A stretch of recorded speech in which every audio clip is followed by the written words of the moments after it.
राजकारणात येत असताना केवळ घोड्या गाड्या आहे ना बढियापैकी बुलेरो गाडीन त्यावर सरपंच टाकून मी किती मोठा आहे हे मिरवण्यात फायदा नाही। याच्या अगोदर पिढीजात राजकारण होतं, त्याने आपला कार्यक्रम ठोकला।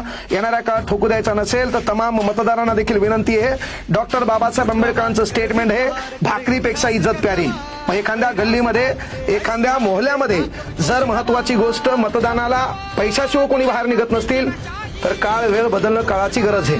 केवळ पक्षाच्या चिन्हावरून आतापर्यंत राजकारण झालं, पण मी कधी दर्ग्याकडे जातो, त्या दर्ग्याकडे जात असताना अरे पावसाळा असतो आणि त्या पावसाळ्यामध्ये हे 5वीचे 6वीचे लेकरं जर टोंगळाभर गुडघाभर चिखलापर्यंत चलत असेल तर विचारा परिवर्तन आपण विकासाच्या बाजून मतदान करायचं का धर्माच्या बाजून मतदान करायचं। म्हणून युवकाच्या हातात राजकारण देत असताना युवकांना देखील विनंती आहे, केवळ पैसा लुटण्याच्या उद्देशानं घोड्या घाड्या आणि आवाज करण्याच्या उद्देशानं हवाबाजी करण्याच्या उद्देशानं राजकारणात येऊ नका।